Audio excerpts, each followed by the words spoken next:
Hey all, welcome back to the channel. It's Monday, that means it's countdown day here on the channel, and the topic this time around is voted on by fans all across social media is a pretty unique one. It is the top 10 Transformers molds that you missed out on. Ones that came out and somehow, someway you just didn't manage to get a version of the mold. It just missed you, or you missed it, to be more accurate. We'll see what the most missed out on Transformers mold probably ever has been. Missed molds. That's going to be our focus this time around in the latest GotBot Counts Down.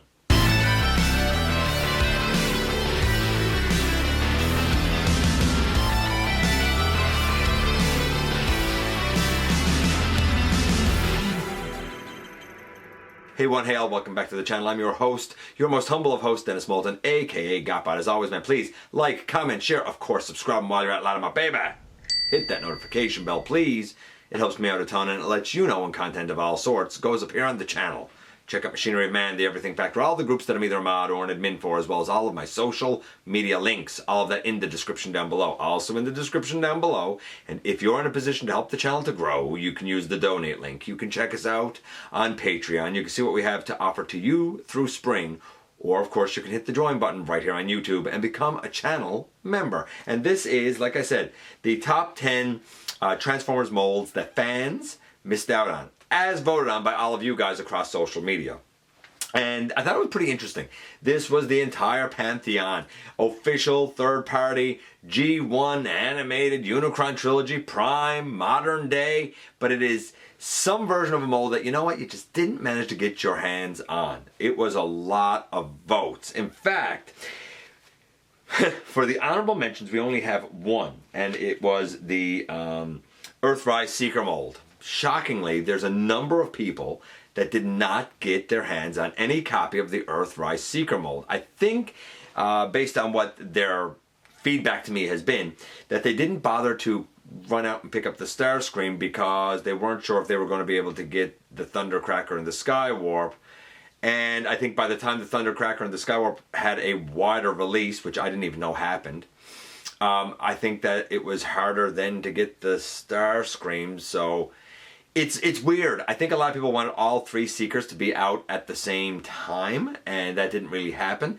As for the Coneheads, we all know that they were all exclusives, and it was very hit or miss. So a lot of people missed out on the Earthrise Seeker mold for right or wrong.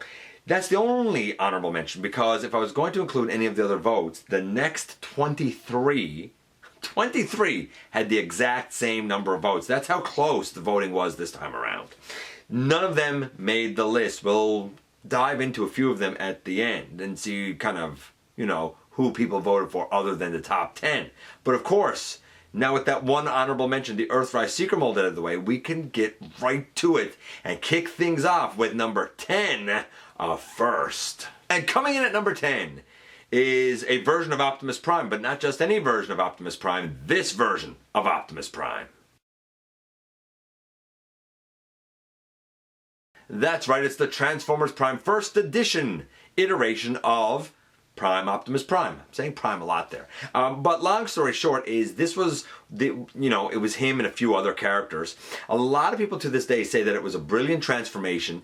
Granted, he's not necessarily the biggest Transformers Prime Optimus that we got, but he is still widely considered by many to be the best one that we got. A lot of people still consider it to be a definitive version of the Transformers Prime iteration of the Autobot leader. Whether you agree or not, or whether I agree or not, kind of isn't the point. It doesn't make a difference. Enough fans felt like that he is definitive, felt like they really would like to have him in their collection, felt like they really missed the boat and missed out on him, that he was able to garner enough votes and enough support to solidify himself at the number 10 slot.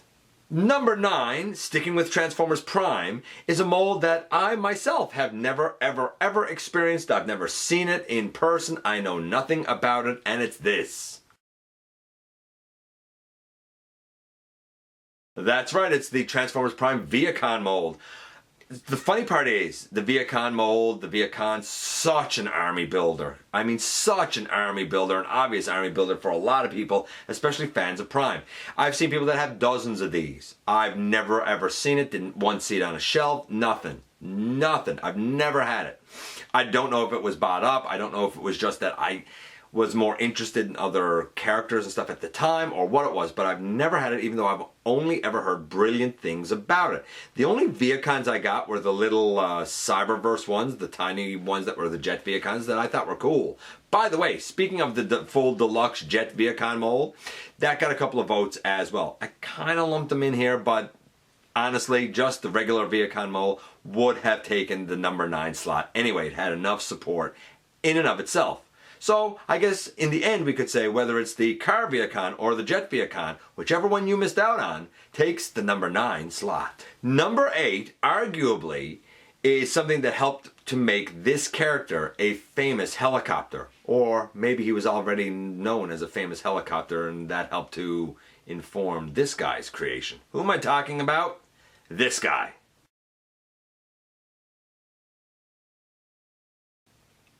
That's right, it's animated Blackout. Now, I love this guy. I look at him, I get a real strong Lugnut vibe from him. And of course, Lugnut turned into a jet. I don't know what type of jet. I don't know types of jets. If I said a Harrier jet, for example, I'm just guessing. I don't know jets. I also don't know helicopters. I just know that animated Blackout is a big, burly helicopter. I don't know either if his creation informed the Blackout from the 07 film, or if the 07 film Blackout informed this guy's creation, or if it was just a silly coincidence. I don't have a clue. I know it's an awesome mold. I know he's an awesome Decepticon, and the big, bad, burly Blackout garnered enough votes that he took the number 8 slot. 7 moves to the Masterpiece line, and this guy. That's right, MP44 Optimus Prime. Now, a lot of people feel like they have missed out here. Honestly, with the price tag that he had, I understand how it priced a lot of people out, man. I also admit that in looking at the robot mode from front on, like, it quintessentially looks like Optimus from the television program, from the G1 television program. But honestly, from the side, from the back, from the top down, I don't know. It doesn't really do it for me. But a lot of people feel like, you know what, man, I really wish I had that one. I will give credit where credit is due. A little detail, like the silver lining under his chest, is there in robot mode, but it's not supposed to be there, according to the animation, in truck mode. And they even managed to hide that. So I think that that's sort of brilliant. I've heard of some breakage issues, I've heard of some paint chip issues, but nevertheless, there is something impressive about the stature. Now, there is a KO that exists. I don't know the quality of that, though I have heard some people say it's pretty good, and I've heard some people say it's not a great KO. I really don't know. I can't speak to it. Masterpiece, not my thing. But I can say this. Enough people are drawn to MP44 Optimus Prime because of the fact that he looks like he popped off the animation screen, that even with the price tag that they couldn't afford, people still clamor and want him. And for that reason, because people missed out on that mold, it naturally has to take the number 7 slot. Number 6 is another example of a major character that a lot of people just plain didn't get because they couldn't afford it, and it's this guy. The Chaos Bringer himself, HasLab Unicron. I've been against the existence of this thing since day one. It never impressed me. I didn't like it personally. However, a lot of people are drawn to the stature of it, the size of it. I mean, it's never going to scale with anything. It's a planet. It's impossible to scale. But it does have a lot of molded in detail. It does have a certain presence and a certain stature. There's no doubt about it. I think the functionality and whatnot of it is probably difficult. Not because it's bad, just because it's so heavy, it's so big, it's difficult to pose and move. It is what it is because of the size. I didn't like the shell forming aspect of it for the cost of admission, but a lot of people did like it. Here's the thing. I can look at it now that it's done, it's over with, you know, it happened, it is what it is, and say if you got it and you're happy with it, cool, you win, naturally. I'm quite comfortable and confident in saying it's not the Unicron for me. I never thought, and I still don't think it was worth the price of admission, but that's me personally.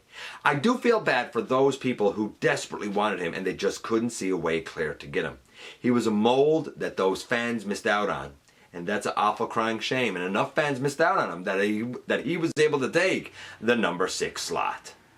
And here we are once again at the most coveted of locations, man, the halfway mark. And at the halfway mark, at number 5, we have one of my personal favorites. One that I never thought I was going to get. One that I have to really, really thank Razor Bear for, and it's this guy.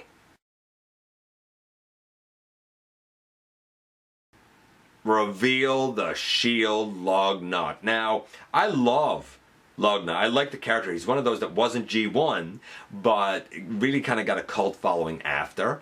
And I love this version of it. Is it a perfect mold? No.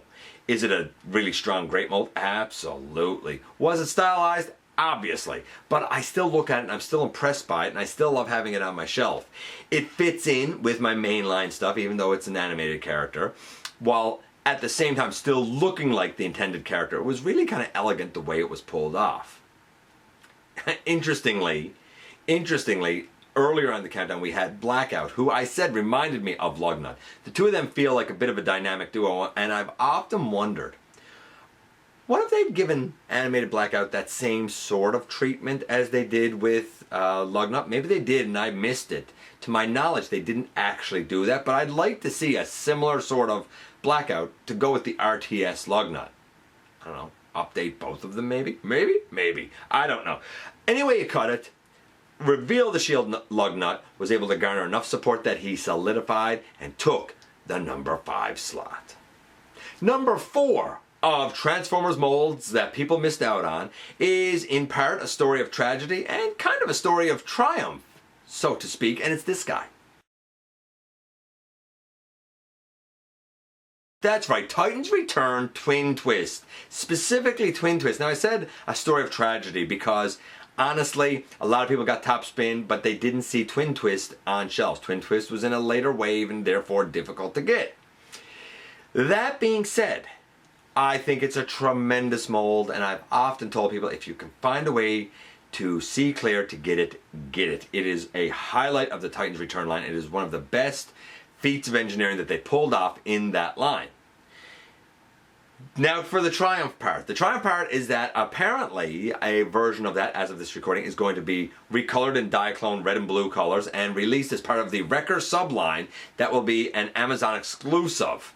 This is being recorded in 2022, so whenever you're watching it, maybe it's already out. I don't know.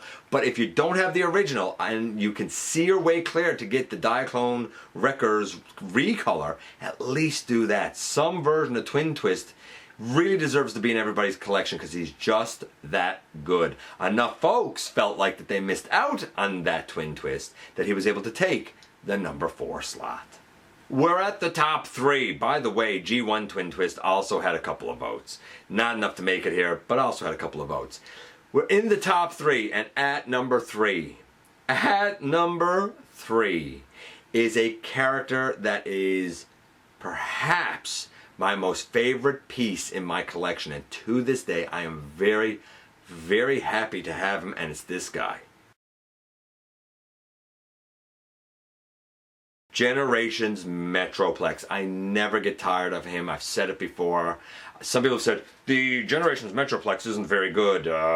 You know, he's not that great. If you think that, then you don't own it, because he is tremendous. He really, really is. There's a lot there to like. Ankle tilt would have been nice, but pooh, there's a presence there, man, that's just undeniable. Interestingly, Starscream Wife really helped me back in the day with him. I even managed to get that guy for 90 bucks. I've talked about it before. Recently, at a local convention, in fact, going on the weekend that this is being recorded, which is the last weekend of April of 2022, a mint in sealed box version of him was seen at a local convention for, get this, 600 Canadian dollars. Whoo, Nelly. I get it. A lot of people came into the collecting game after he was released.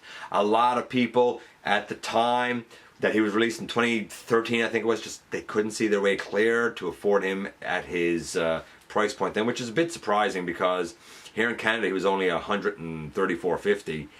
Nowadays, in an economic recovery when money is tight for a lot of people, you see them going out and spending more than that on a Commander. Just saying. And some people say, you know what, I just missed them. It is what it is. And now in the aftermarket, the prices are insane. A lot of people would like to have either a reissue of this guy or a whole new mold done. I wouldn't be in for a new mold. I don't need it. But I could certainly respect those people that would like to have a new version of it. The closest thing up and coming, again, as of this recording, is probably the Cybertron version of Metroplex that turns into that, I think it's a Bagger 288. It's basically a big tractor used for mining, which makes sense because he's an Energon miner in the Legacy line. Right now, that's probably the best stand-in for a Metroplex, but undeniably, it's not the original. It doesn't turn into a city. I understand it. I get it. I hope one day everybody that wants a Generations Metroplex gets to have some version thereof of it. I can say this, though, that enough fans felt like they missed out on that big, beautiful white bot, and that he was able to take the number 3 slot. Number 2 takes us back to Transformers Prime once again, and this guy. That's right, it is the Transformers Prime First Edition Bulkhead. A lot of people to this day say that that is still the best quintessential version of Prime Bulkhead that was ever released. The later Voyager was pretty good. The Deluxe Beast Hunters version was not that great for a lot of people. I liked it fine, but I used it as a version of Brawn before I actually got a Brawn because it really didn't look like Bulkhead. Then there's the Legacy Bulkhead that he's Bulkhead in name. His head has a big chin and looks like Bulkhead, but the body is, there's nothing about it that says Bulkhead at all. Look at the Transformers Prime First Edition. Look at the Transformers Prime animation model. Man, there's a pretty close matchup there. Green, glorious, big, beautiful Bulkhead. And he took the number 2 slot. And now here we are at number 1. And number 1 takes us all the way back to G1. Takes us to a mold that a lot of fans have never ever experienced. I didn't own it, but I consider myself nowadays very lucky that I at least experienced it. It did, I believe, get a reissue during the Encore line, I think, from Japan, I think. It is one that I doubt we will ever see reissued to the general public the world over for mass retail. I don't see it happening. I just don't see it happening, and it's this guy. I think without me even showing that everybody had put the pieces together and probably knew that the number 1 mold that Transformers fans missed out on is G1 Megatron. Controversial alt mode.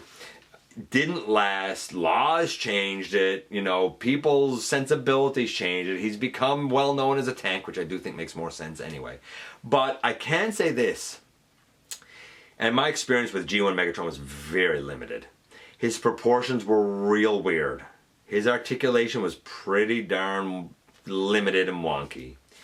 And he had a ton of diecast in him, which made him pretty heavy. But on the copy that I got to experience, and I only knew one friend of mine who had it, he always felt kind of shaky, janky a little bit. Maybe he just played with them a lot, I don't know. But he didn't feel as solid, say, as Optimus Prime. But he did look pretty magnificent with his big fusion cannon on his arm. G1 Megatron, the most missed mold, quite possibly, in all of Transformers. And there you go, we've gone from 10 down to 1 once again. Some others that had votes, and there were a lot that had votes. Earthrise Scorponok, Deluxe Tankor, or Octane if you will. That Deluxe Octane that came out in the Classics Universe line. Classics Universe, like the Sunstreaker Sideswipe mold. I found it interesting that people missed that one altogether. What else did we have here? First Edition Prime Cliff Jumper. Titans Return Overlord, G1 Overlord. A complete G1 version of Big Powered. B127, which I find interesting. Studio Series Devastator, G1 Omega Supreme. Who else had votes here? Animated Prowl had votes. Alternators, Prowl, Alternators.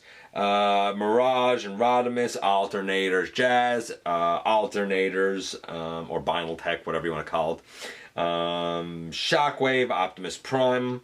What else did we have here? G1 Shockwave, that one sort of surprised me. G1 Wheeljack, G1 and Earthrise Skylinks, both of those Skylinks. Energon Optimus Prime, and Thrilling 30 Springer. Man, get that mold. It's a tremendous, tremendous mold. All of those and more. We can't get it all, right? As fans, we want it all, but we just can't get it all. Such is life. We got to be happy with the lot that we've been given. We've got to be happy with the collection that we have, and those few that we don't have, maybe one day they'll be updated. Maybe one day you'll happen on just the right deal and be able to add one of those glorious grails to your collection. Let me know which ones you missed out on. I appreciate you guys coming by, giving me some of your extremely valuable time. I do know how important it is to you. If you're in a position to help the channel to grow, you can use the donate link. You can check us out on Patreon. You can see what we have to offer to you through Spring, or of course you can hit the join button right here on YouTube and become a channel member. And don't forget to hit the subscribe button, and that somehow, some way, each and every single solitary day, man, you do make a difference. And I look forward to the next time that you and I get together to have another visit, either in the live streams on Thursday nights, at the stop motion premieres, or the old fashioned way, baby, right here inside the videos.